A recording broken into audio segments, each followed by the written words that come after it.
Hey, good evening, everybody. It's yours truly, Gianni Belize, and welcome to another edition of Evolution of RPG. I got my good friend today with us, Scott Perfect. Hey Johnny, how are you? Good, good. How are you, my friend? I'll tell you, I'm doing all right. It's good to talk to you. Especially not in game, right? Well, I mean, we've had plenty of non-game conversations. We had a good time. You're right. You're right. We did. So, what do you say we jump into this? Sure. So, when was the first time you got involved with RPGs? I it came about before computers were invented. I guess it was when mainframes were existed. It was probably somewhere between 1980 and 82. I was senior in high school. Then I went into my freshman year in college, and I met a group of guys that played games. And at the time, it was Dungeons and Dragons. And then this was kind of the golden age of games, and all these other games started coming out, and everything that came out we bought and tried and found our favorites. And for me, it was Call of Cthulhu at the time, and Dungeons and Dragons, and Rune Quest, and the Fantasy Trip. I mean, just you name it, we probably tried it. I haven't heard some other things. I myself started with Dungeons and Dragons. Yeah. Let me ask you this question in reference to Dungeons and Dragons again, where Mhm. I started off. Do you remember your first character? Yes, it was a character named Matthias Heartshadow. I had been reading the Michael Moorcock stories of Elric of Melniboné, the Eternal Champion, and I was so impressed with this. He was this pale sort of well, he's not an elf. He's a Melnibonean, or however you say that. And he had this magic sword called Stormbringer. And so when I created my first character, I made an elf assassin called Matthias Heartshadow. Nice. How did he end his demise? He didn't ever die. He almost died once, but he did. He did end up surviving. I think it was probably because the guy that was our DM was very. He was very forgiving. He allowed me to roll divine intervention, and I know that, and I know I didn't roll one. I know that I didn't because he hid the roll, but he said it was a one, so whatever. Matthias didn't die. So you and I have gamed together. Matter of Yeah, fact, we've probably known each other for about a year at least. You'd yeah, say. yeah. About that. Out of all the games we played, I'm assuming some of them you had homebrew games as well. Through the years, I have. Yeah, there was back in the day. We used to mainly make our own adventures, and back then it was primarily dungeons. But we mostly did our own stuff. And since I've gotten back into gaming, because I took a break to raise a family, and I've been back into it about 5 years. It's been mostly published stuff, but I'll write what I seem to be doing in most of the games is I'll take something that's published and I'll just sort of extend it wherever I end up going. And it's never something just straight out of the book, but it starts with whatever's in the book. So when it comes to homebrew games or modules, which one do you, as a DM, do you prefer to do the most? You mean the game system? Yeah. Well, for me, I mean, you're going to not be surprised that it's Call of Cthulhu. It's either that or usually it's the other one is Delta Green, and Delta Green came out of Call of Cthulhu. I just really, really like sort of that horror genre. I mean, I was reading H.P. Lovecraft before there was a Call of Cthulhu game, and whenever it came out, I was really excited that it was there. So that's probably it. I'm looking at my shelf of games right now, and there's not a single game that I have except Call of Cthulhu, and it has one entire shelf just for itself. So it tells you how much I like it. A lot of the guys we interviewed, some guys have a big library. Another guy just interviewed the other day has a lot. Matter of fact, does a lot of AIs Mhm. for setting up the game system overlays and stuff like that. So when it comes to library system, which do you have more of? Do you have more books? Do you have more PDF forms, or I mean, are you just totally stacked with everything? Well, when you talk about books, are you including like just fiction, or are you just including games? So I'm talking like RPG and the the rule systems. Yeah, sure. Um, Because if we got into books, I've got two full giant closets filled with nothing but paperback books. oh wow. And that's probably the sort of the motivation that moved me into gaming. But um, I managed to keep three full shelves, and there's about 5 or 6 stacks in addition to that in some other closets that I try and keep it out from underfoot. But if you're asking me what my favorites, like what the traditional systems that I'll typically run, I like to pick one or two per genre. I'm running Dragonbane right now and really enjoying that. It's the Free League Publishing recently released, and we're having a really good time with that. Um, I mean, I don't really play Dungeons and Dragons anymore. We kind of walked away from that. I'm a fan of Dungeon Crawl Classics. I think that's a really good game system. I like Pendragon, although I haven't had much of a chance to run it. Cyberpunk's another one that I really like. Um, but yeah, it's right now I'm running Delta Green and I'm running Dragonbane on 2 different nights each during the week, and I'm really enjoying myself. When it comes, especially when I gamed with you quite a few times, we're in game, and you have yourself 4 investigators, whether it's Call of Cthulhu or towards Delta Green, and it actually happened in our game system or our game session. Sometimes you have characters that delve a little bit too much into the investigation, Mm-hmm. and then you have some of the characters like myself Mm-hmm. that like to we're to go get them. Okay, let's move on. As a DM, what character do you prefer? Doesn't matter at all. You mean what type of player do I care? Do I Correct. enjoy? I'm willing to go whichever direction. I'll tell you one thing that I tend to do, and you know that I've recently started my own channel as well, and I Mhm. just do mainly actual play videos. And just this last Tuesday, um, I've had some players. This isn't the first time that this has happened, but I've had players that came in and they said, "Well, this is the game world, and it's just there to facilitate me doing what I want to do." I don't really do that. I make it difficult for people, and this the last Tuesday night was a really good example. They were trying to sort of fast talk a police officer, and I know police officers, I know you, and there's just no way that they're going to be so easily persuaded. What happened is there's a guy that's an airline pilot that's pretending to be an FBI agent, and the police officer's just not having it. And so it led to some really interesting conversations. Candidly, I prefer interesting dialogue. I prefer interesting interactions. I really like the action scenes. And I'll tell you one thing that I really liked whenever you were playing. People probably don't know this about you, but we were playing. It was one of the masks of Nyarlathotep, or Nyarlathotep is what I've heard him pronounce it. And we went up to Boston, and you went outside, and you kind of got this reputation now of building snowmen everywhere. Yes. And then you come in and talk to the mafia boss, and you just wanted to know if he would sell you Hawaiian shirts. And he didn't even know what Hawaiian shirts were back in the 1920s, which is really funny. But if I'm not wrong, you tell me if I got this wrong or not. But I think I remember that your character in that game, we sort of inaugurated the whole Johnny Belize name in that game. That was your character, if I remember. Yes, that is And so correct. I take a certain amount of pride in knowing that you like that name enough to use it today. Well, I had to have something emulate me Oh, somewhere. it's a great name. I love that name. So again, we're having a great conversation between the two of us about some great experiences that we have. Speaking about great experiences, getting back into role playing, um, how much of getting back into it has brought you back to your childhood days or teenage years when you first started playing role playing games? I mean, you can't help but sort of reminisce and see that stuff. And there's definitely a nostalgia element to a lot of the stuff. I look at, for example, Keep on the Borderlands, one of the original modules that came out for Dungeons and Dragons, and everybody plays it. And I remember very clearly the days when I was just a kid and I had an older cousin that would run us through these games.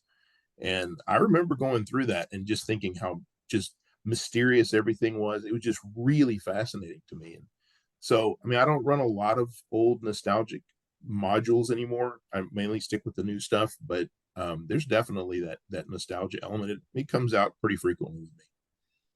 Now, for the most part, and all your game systems, you are the DM. You're the storyteller. Yeah, I guess you would call me a forever DM. I don't play anymore. I just run games. Well, let's throw this one at Scott. Would you ever prefer to be the player? People have asked me to do that, and I have enough going on in my life that I probably wouldn't be able to take additional time to play, but I certainly enjoy running games. And people often, they say, "Hey, can you pick another day? Can we, run this?" Right now, I'm about to start my third game. We're going to do a bi-weekly Dragonbane game, a weekly Delta Green game, and I think we're going to do a bi-weekly game of the Alien RPG. I think I'm not 100% settled on that, but the group seems to be.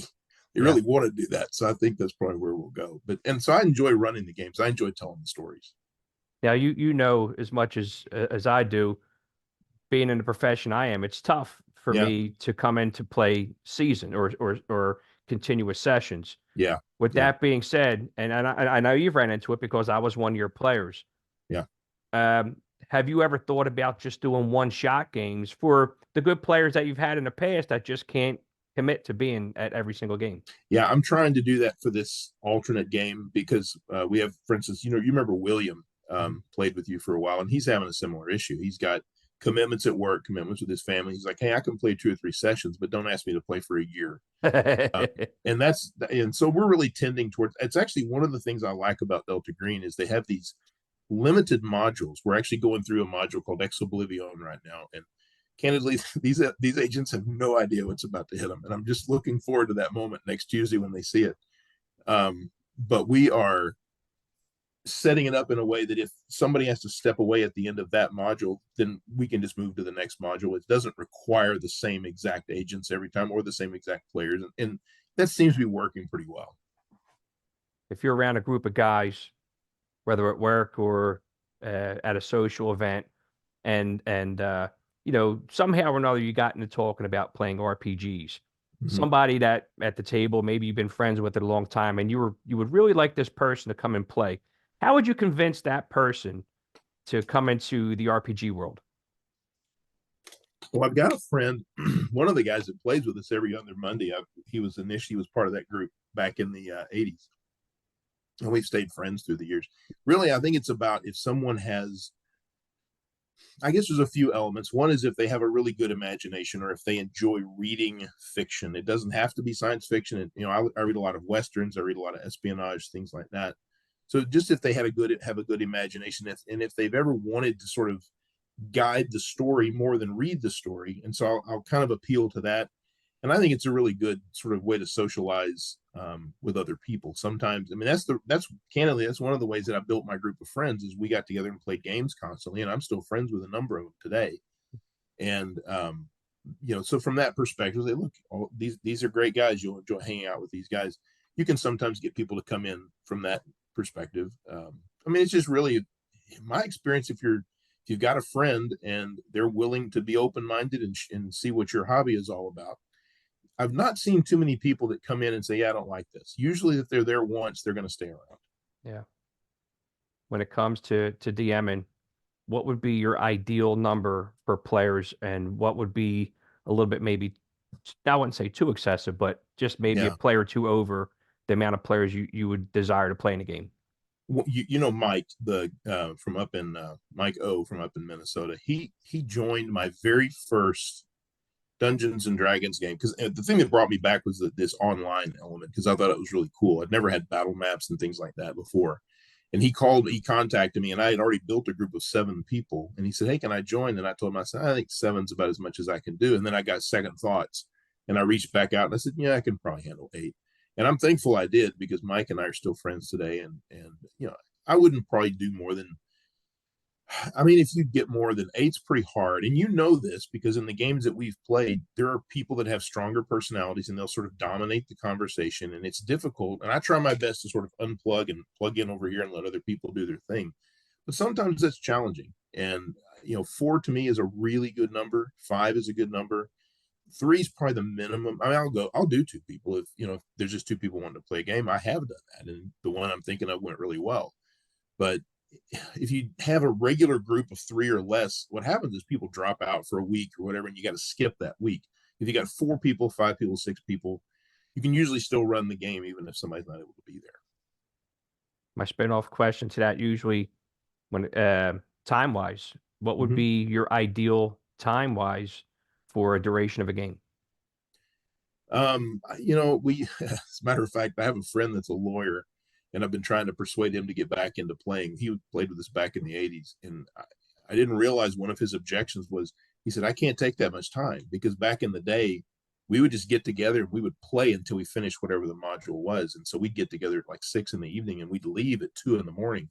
I mean, we were in our 20s and that was the way it was. I limit myself to about 3 hours each night. I start at about 6 p.m. I will end about 9 p.m. It'll go a little over, and sometimes I've started a little sooner.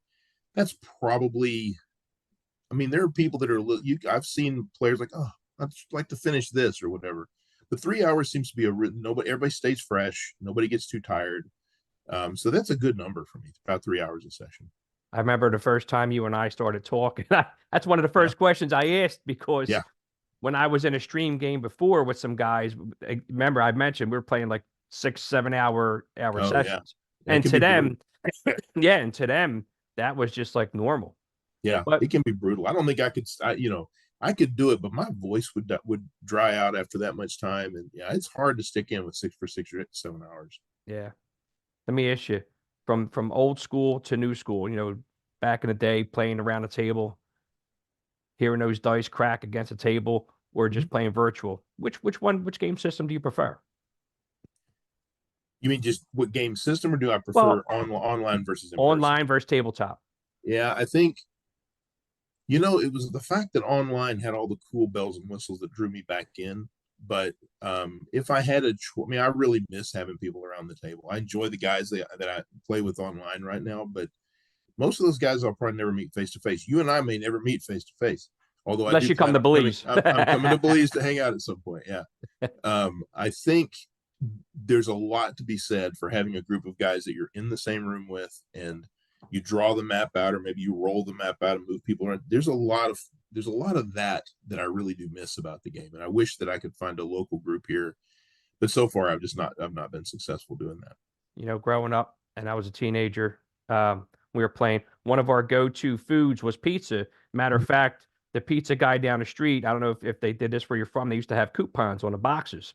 Oh yeah, sure. And Yep. if you collected so many coupons, you got free pizzas. Well, Wow. Yeah, we would order 3, 4 pies a night. So every other Friday, or wherever it was, we wind up getting free pizzas to that's the the way to point do where the it. guys used to X out the coupon on our boxes.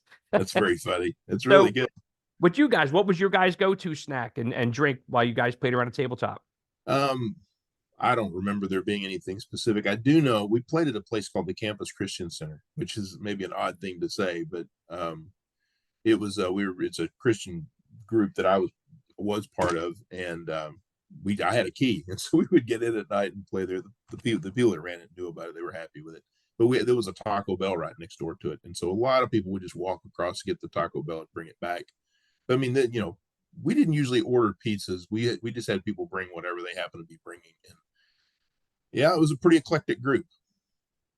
When you over your years of playing, um, you always have that wow factor, whether it's one of your players or your own personal player character or your players that you're DMing for.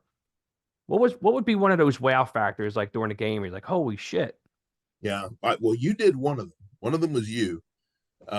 We were playing Delta Green. You probably remember this. We were playing. I think it was the Viskid was the mission, and you guys had just gone up into the national park to see about this helicopter that was crashed, and there I was this, you're right. remember I do remember that. the transformed Yeah. creature, and this big giant massive thing as big as a Kodiak bear came running, and you had a you had a grenade, and it has a 10% lethality rating. I didn't think there was any chance in the world you were going to get that, but you rolled it right under the thing, hit the number. It was a critical success, blew him to just bits. And I mean, like I always will remember that moment. So I guess Um, we were all supposed to die that session. well, one of you was supposed to at least. I didn't want it to be that easy for you guys. But yeah, that was I remember that. I remember Mike O. This was you. You played in this one too. You were in those catacombs where you were trying. There was a catacombs that this guy had gotten kidnapped in. I think it was in somewhere in Rhode Island, I think. And you went down in the catacombs and you found these um, ghouls, and there was a lizard, a serpent person that was there. And Mike O's character just put on some brass knuckles and just went to work on these guys and kept hitting, critical successes. And I'm like, they're supposed to at least a couple. The scenario was they were supposed to get you guys unconscious and kidnap you, and then you got to break out of the jail cell. Well, he just killed them all. I'm like, well, that's just great. It was really an interesting, stuff like that's very memorable. I think I enjoy that a lot. So as me as a player asking you, was there ever a situation where a player character ruined the DM's evil scheme, or like this may be a total party kill situation, and then again in my situation I roll like under 10%. Yeah, those two certainly were on my list. I'll tell you the one that comes to mind, and it probably was the best education in the gaming world for me because I had come back, and D&D 5e is a big deal at that point, still is, and I had not played anything for 25 some odd years. And so I bought the D&D 5e stuff, and I just went out and recruited strangers to play. And we went and we played the Lost Mine of Phandel, where Mike was part of this. And the very first sort of instance is this goblin cave, and they're all first level. And I'm reading this and I'm thinking, man, this is going to be hard for them. This is a really challenging dungeon. And by the old, advanced Dungeons and Dragons rules back in the day, it would have been really hard. But I didn't think about death saves. I didn't think about all their, talents and all this stuff that they had. Before it was over, they just wandered through that whole cave and just wiped everybody out and barely broke a sweat. And I'm like, what just happened here? So it required me to go back and sort of reevaluate what the current gaming sort of landscape was, and it taught me a lot. Since COVID hit, Mhm. I think virtual tabletop games, online gaming, pretty much took over at this Oh point. I yeah, mean, you still see the games being played at the the bookstores, this and that. sure. So since you've been playing on a virtual tabletop, is there anything that you would like to see change in the way it's being played? I don't know. I mean, the framework. I use Roll20 for years, and now I'm using Foundry. Um, I guess if I had to pick one thing, it's the fact that I can't find all of the rules integrated in all of the systems that I want. So, for example, if I want to run another Call of Cthulhu campaign or a game, all of the books that are sort of online are tied to Roll20, and I've got pretty much all of that library. But I spend most of my time in Foundry, and they don't have any real Call of Cthulhu stuff there. Or the other day, I forget what it was I was looking for, but I was looking for yeah, I'm just blanking on what it was. I was looking to see if Foundry had any things tied. Oh, it was Mothership, the horror science fiction game, and there's just not anything there. But Roll20 has it. I would love it if every virtual system had all of the games, like Traveler, the Mongoose Traveler. I'd love it if Foundry had all that. But if you want to use the integrated game, you're going to have to go to, I think it's Yeah. Fantasy Grounds, and that's the only. I mean, to me, that's kind of frustrating because I don't want to buy and have to learn and pay monthly subscriptions for 3 or 4 different ones of these virtual tabletops. I'd like to have one, and I'd like to have all the game rules that I can. I'm happy to buy them. I'm happy to use them, but sometimes they're just not available. Right. So you guys have your own system. You Mhm. just started your own YouTube channel. If you want to throw anybody a shout out from the team, if you want to throw a shout out to your YouTube channel, any Discord servers you're on. Yeah, the YouTube channel is called the DM's Tower, and the reason I'll tell you the story behind the name of that. When I grew up in East Texas, the guys that played at the Campus Christian Center, that we had an older guy who was actually a teacher at my high school. His name was Dave, and he was probably he's the best DM that I've ever played under. This guy made it appear like it was just an afterthought, never had to prepare anything, and it was just like magic watching this guy run these games. And he came up with this concept called the DM's Tower. Back then, there was no universal system where you could just play all kinds, like you could play superhero and Western and fantasy and just blend them together. There wasn't like you could do Savage Worlds now, and you could pick characters from all these different worlds and play it under one system. That didn't exist back then, at least as far as I know. And what Dave would do is he would tell us to take any game system that we wanted and build whatever character we wanted. And then he would just allow us to play our character using our system at the same table. And we would assault what he called the DM's tower. We would attack it.